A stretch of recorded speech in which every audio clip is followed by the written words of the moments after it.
All right. So Scott is my friend in Arizona, and the reason I wanted to talk to Scott today was twofold. One is that he is a founding member of the Phoenix Servant Leadership Learning Community, and as a member that I've been for 20 years of the Dallas Servant Leadership Learning Community, that's very near and dear to me.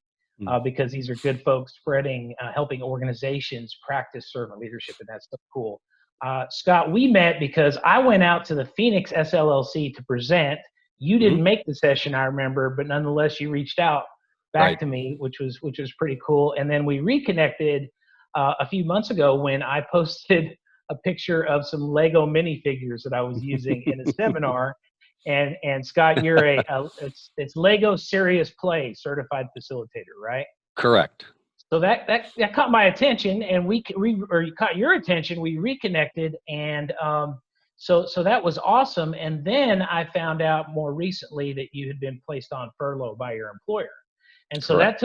that took our discussion a whole different direction, because I spend a lot of time on the phone with people, peers, colleagues, clients, and I'm hearing of layoffs is one thing, and I hate to hear that, but I'm also hearing a lot about furlough. And being on furlough is a very different experience than a layoff. They have some similar themes. It's very different than saying, I'm going to go make a different career choice and transitioning into a new career. And so as we were sharing and discussing your story, one thing you shared is how not only were you furloughed, but your team was furloughed. And you shared some things that you are doing with your team that really ignited in me the important thing of servant leadership, and that's that we build community. So it's easy to say, hey, our business is thriving, our organization is thriving, let's build a community around that. We call it sometimes corporate culture. It's not so easy or intuitive when things are really in crisis mode and things are really tough. And so you were really, it was very inspiring to hear some of the things that you're doing with your furloughed team. So I think I would love to hear more about how you got to where you are right now today, and how you're navigating with your team through the furlough. Sure. So first off, I've never been furloughed. So that in and of itself was quite an experience. A lot of terminology that I had to learn that was a bit of a shock. I wish I didn't have to learn, but that's the nature of the beast. So,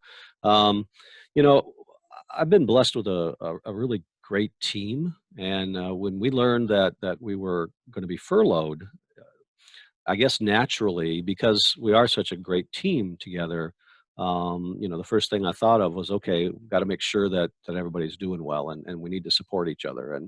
And so we all were trying to learn what this meant. There's so much uncertainty to this process. On the one hand, it's great because when it's furlough rather than layoff, you have access to the CARES Act federal funding. So, if you live in Arizona, the unemployment is $240 a week. But with the federal funding, it comes up to an additional $600. So $840 a week, which is, it's okay. It's not fabulous, but it's okay. And we were trying to figure out, okay, how we're going to do this, how's it going to work, and so we all applied on the same day, trying to figure out the process. But it really was concerning for me that initially my team was kind of what's the word? Shocked, I guess, and which you would expect, right? None of us saw this coming. I expected when I got the call from our VP that he was going to ask me about furloughing a member or two of my team. Did not expect it would be my entire team and me. And so there was that shock of trying to understand, what just happened. And because of that shock, I thought, okay, you know what, we need to make sure that we continue what we normally do. Because we're furloughed. We are still employees, and we met every week as part of our staff meeting. We had actually switched it when we started working from home. In the agile world, they have these things they call daily stand-ups. That's what most folks call them. And it's 15 minutes tops. And, everybody comes in, here's what I'm working on. Here's the roadblocks I might have. Here's what I did yesterday. And so we decided, you know what, let's go ahead and continue that, but we're going to do one thing differently. Because this is so unsettling, and because there's a lot of fear, there's a lot of that shock is still there. Let's start our stand up with something fun. So, what happened? Did you see something on TV last night? What did you notice? There was a lot of toilet paper jokes going around each day. But again, it was just a way to help kind of break through that shock and get people just feeling a little better about themselves and about the situation. We then went into, okay, here's what we're going to do today, and so on. When the furlough came, that's when we decided, you know what, we need to keep doing this. Not on a daily basis, but at least once a week, we need to get together and have a discussion. Just, what's it like for you today? What's going on? And it's not like we don't talk in between or text in between this weeklies.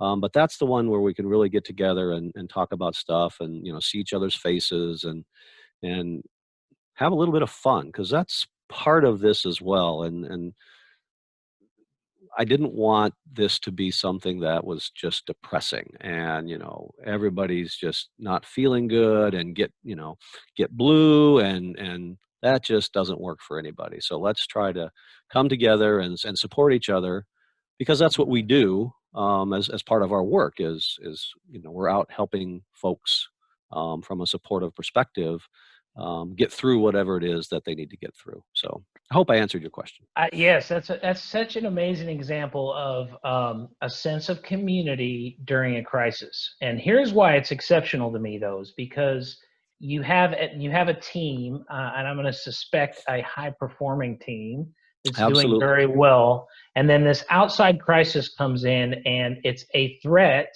to everybody's personal income, personal well-being. And my reaction, which is not servant leadership, but my reaction sometimes when I'm in crisis is to draw in and say, okay, I need to protect myself. Everybody does. I need to take care of myself. Yet what we know is that healthy communities support each other, especially during times of crisis. So what I'm hearing you say is that this crisis hits to make sure we don't drift into I'm going to just protect myself. You're creating a community that can serve others.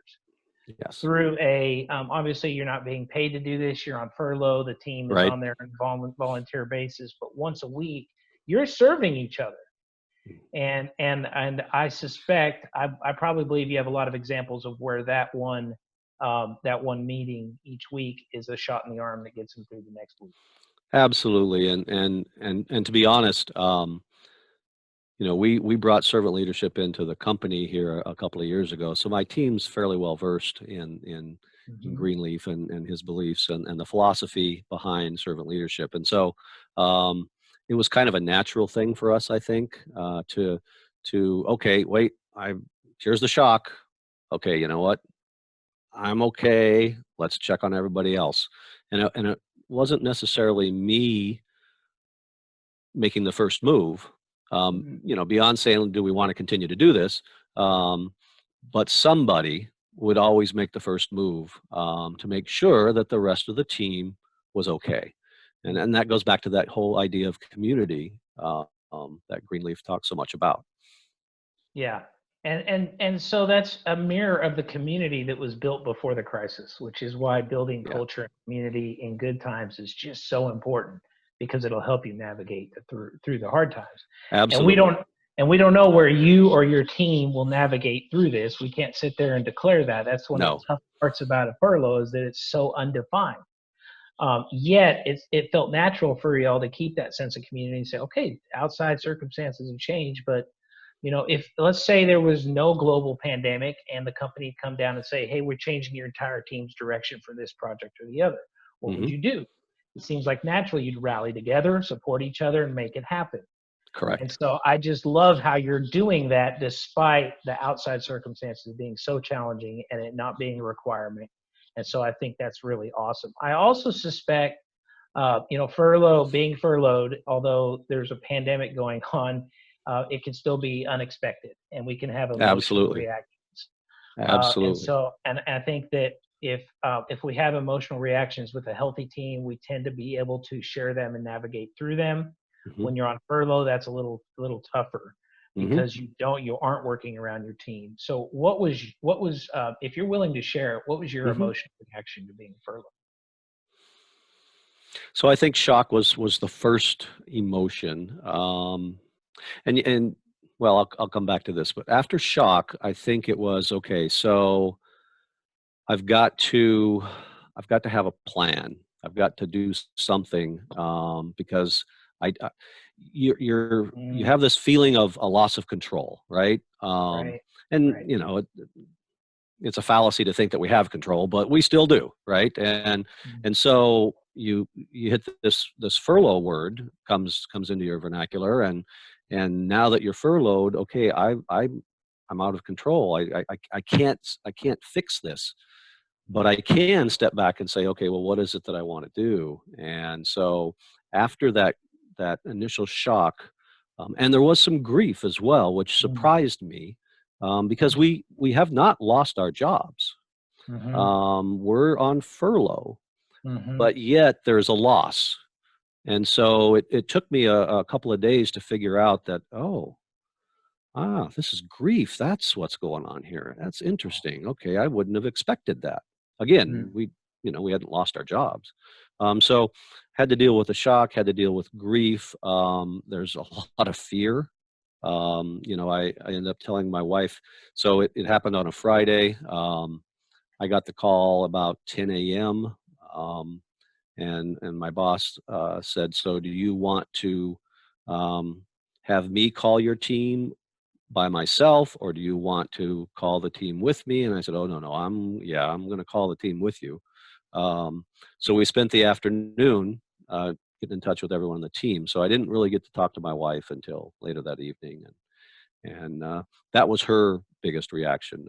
She's mm, crying and everything else, but it was a fear of, okay, so, what's going to happen? Um, and so okay, let's get a plan together. And so that was Friday. So Saturday morning, I was up in my office here and let's think this through. What can we do? Oh, you know what? I should probably call our financial advisor and mm. here's what's going on. And do you have any recommendations? And what should we Yeah. switch? And that kind of thing. And just kind of took off from there. So, So there was certainly grieving and mhm, probably still some going on, and I really appreciate you absolutely. sharing that was unexpected. And then you really went into a bit of a self-care mode. It sounds like, Mhm. which is I'm so glad to hear. So, about how long have you been on furlough now? Well, let's see. My first day was April 18th. So it's just been over a month. So over a month. So Yeah. someone who is watching this, who is maybe in that first week or maybe the first 2 weeks of being on furlough, what do you think? What would you say is the most important self-care, self-leadership action that they can take for themselves? Hmm. Um, you know, I think there's most folks would say, let's get centered, get grounded, maybe a little bit of mindfulness. But I think for me, it was really, and those are all important. Don't get me wrong, Mhm. but there's this, we tend to, when something like this happens, we tend to pull back, right? We tend to kind of rally up the forces and get the wagons in a circle and try to protect ourselves. And when you do that, I mean, it's a natural tendency, but it's exhausting and it's hard to maintain that. Mhm. So for me, it was the exact opposite. I leaned into this. Okay, yep, this has happened. I'm through the shock. Yeah, there's some grief and there's some loss, but I'm not going to pull back and get rigid, because I get rigid and then I miss stuff. Mm, Opportunities will go right through. I won't notice them. So let's lean into this. Let's accept the fact that, okay, I'm on furlough. Okay, so let's lean into that. What's that mean? Let's get flow going here. For me, anyway, flow is necessary. I can't be creative. I miss things if I'm if I'm rigid. So I need to be relaxed and flowing with everything. And again, for me, that's then leaning into it and accepting. Doesn't mean I have to like it, but I've accepted that this is where it's at. And now let's go along for the ride and let's see what happens. Mhm. I'm a big believer that when one door closes, another one opens. And so, okay, let's see what door is going to open. I think that's such an important message for folks to hear, because you did mention earlier that you did do tactical planning. You did come up Mhm. with a strategy. You did have Absolutely. structure, but to balance that, you didn't leap into panic Right.